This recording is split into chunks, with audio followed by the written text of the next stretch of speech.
오늘 본문이 담긴 이 스바냐서는 소예언서 중 하나입니다. 대예언서인 이사야, 예레미야, 그리고 에스겔, 다니엘서와 구별되는 마지막 12권의 책을 소예언서라고 부릅니다.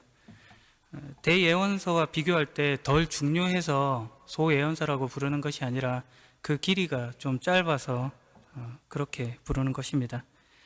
예언서는 히브리어로 네비임이라고 하는데 예언자라는 의미를 가집니다.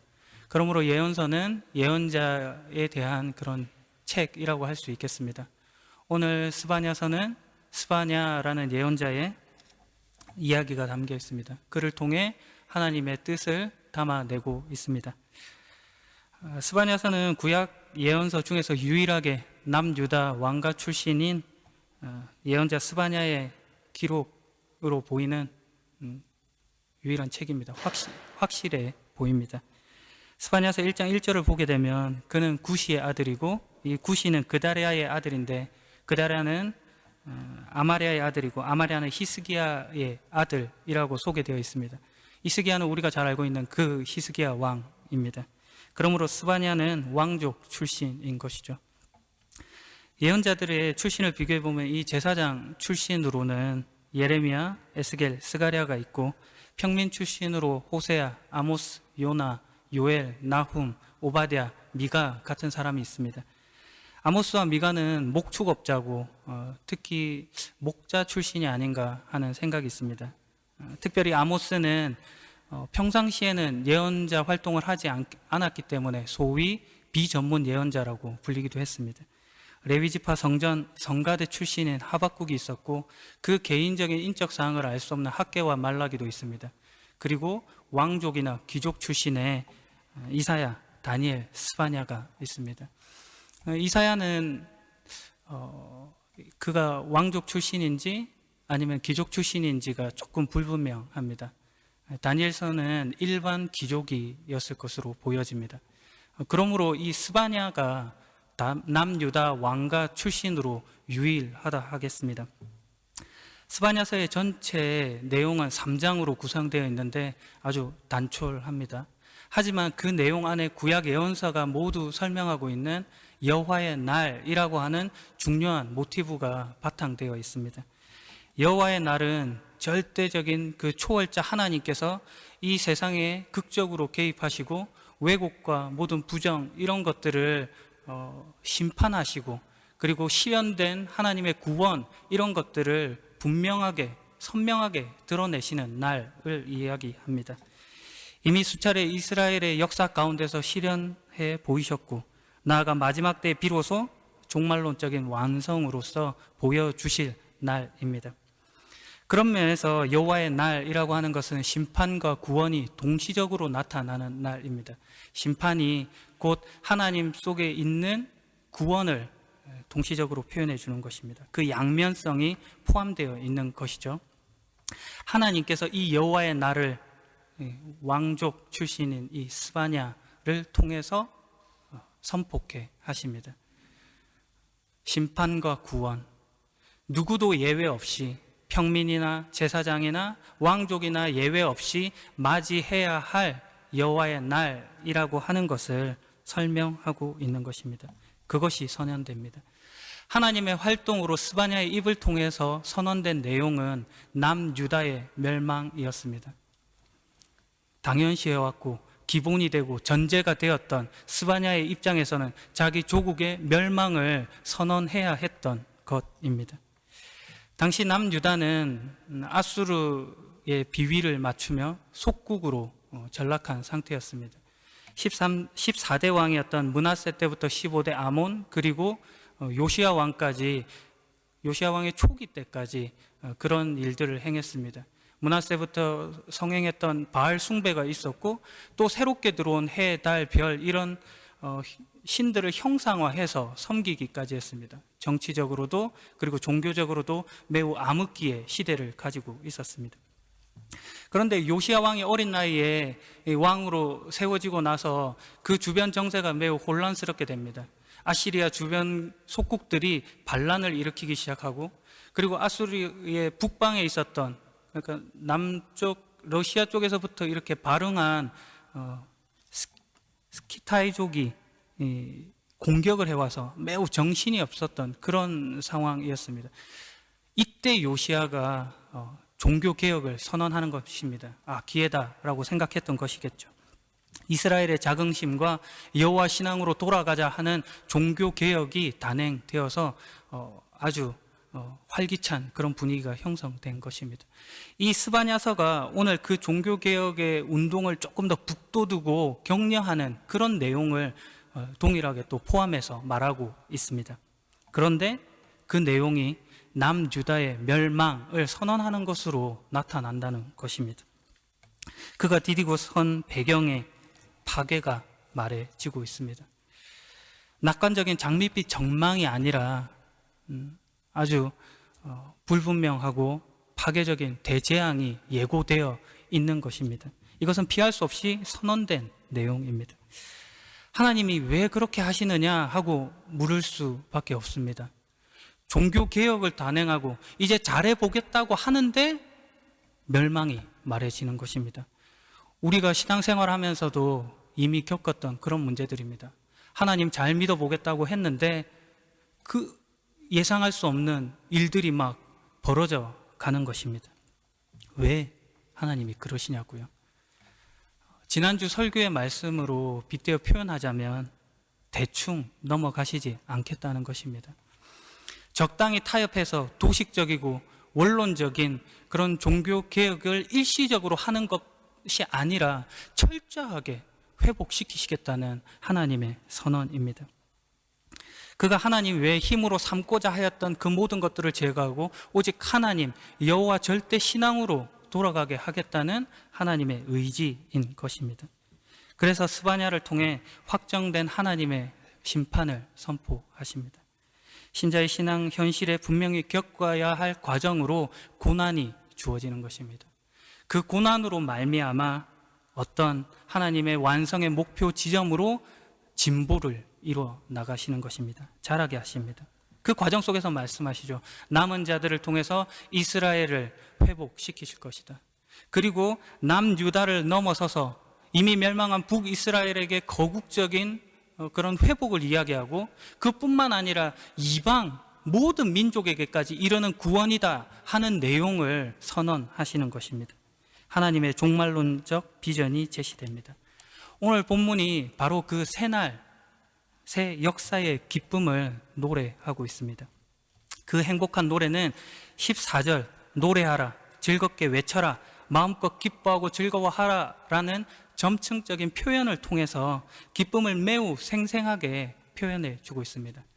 특별히 오늘 본문은 14절에서 17절까지가 히브리어 문학적 구조 속에서 자주 등장하는 교차 대꾸 구조로 이루어져 있습니다.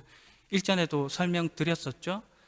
첫 시작이 A로 되면 맨 마지막이 A 다시, 그리고 그 다음이 B면 그 맨 마지막 앞이 B 다시, C면 C 다시, 맨 가운데로 모여져서 M, 거기에 가장 중요한 내용이 모아진다는 A, B, C, M, C 다시, B 다시, A 다시 이런 구조 말입니다. 16절에 그 M의 위치에 가장 중요한 위치에 하나님의 이야기가 담기는데 그것은 그 날이라는 표현입니다. 그날 여호와의 날이 되면 이 모든 것이 완성으로 이루어질 것이다 라는 것을 말해주는 것입니다. 나머지 문장들이 대꾸를 이뤄서 그 내용들을 설명해 줍니다. 14절에 점층적으로 표현한 기쁨으로 노래하라 하는 그 내용이 17절에 그 이유로 등장하고 있는 것입니다. 내 하나님 여호와가 너희와 함께 하고 계시기 때문에 기뻐하라는 것입니다. 그 능력의 하나님께서 여러분들을 구하실 것이기 때문에 기뻐하라십니다. 주께서 너를 기뻐하실 것이며 너를 주의 사랑 안에서 편히 쉬게 하신답니다.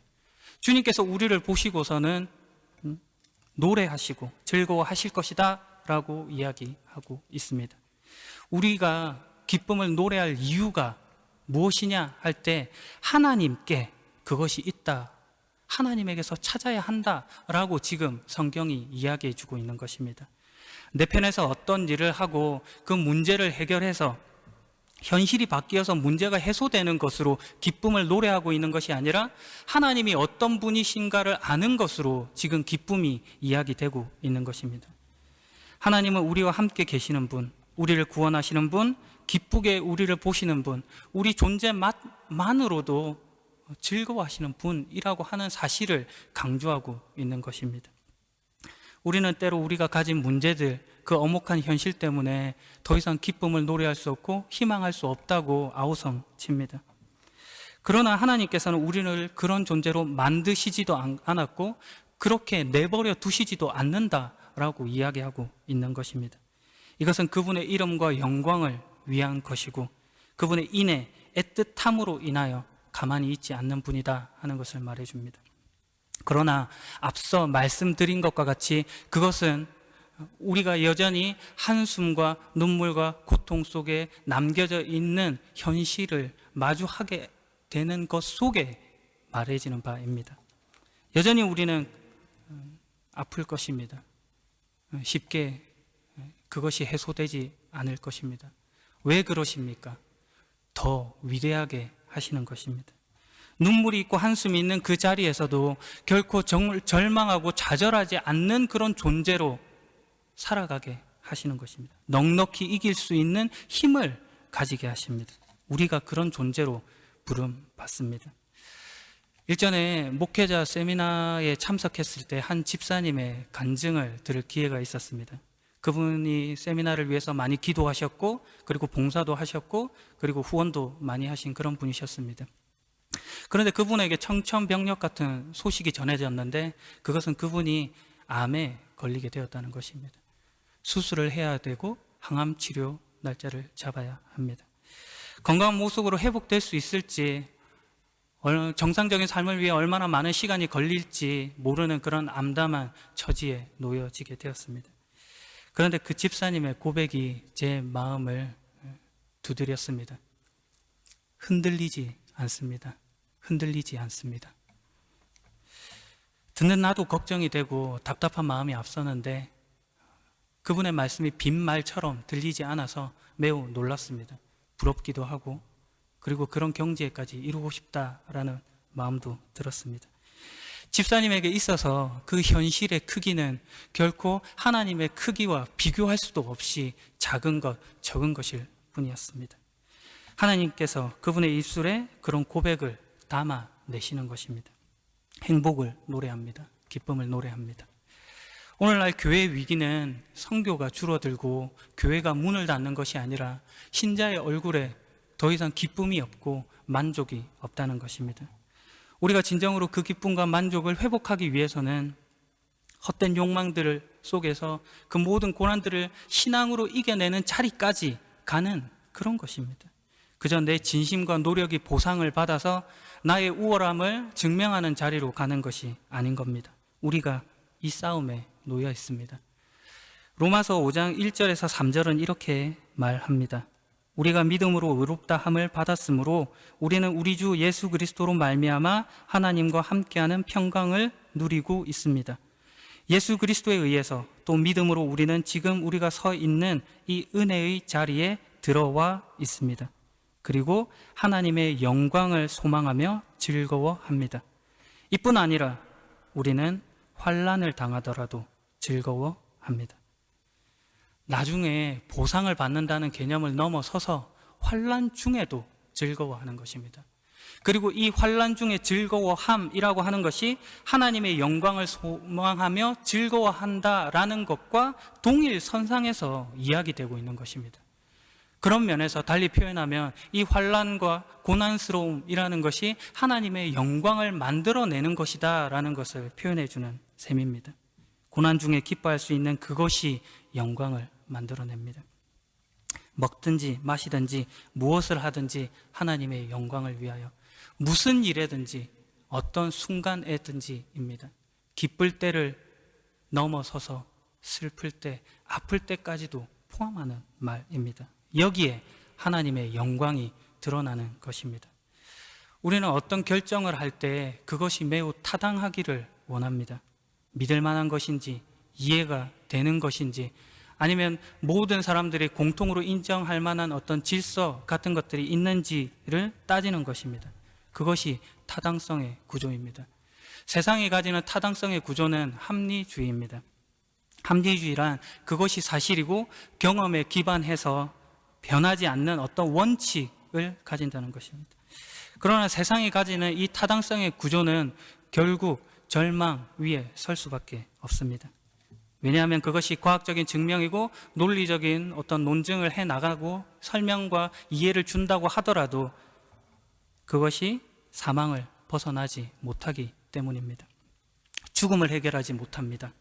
살아있는 동안에만 쓰이는 이해입니다. 사망을 외면할 수 없고 면제받을 수 없습니다.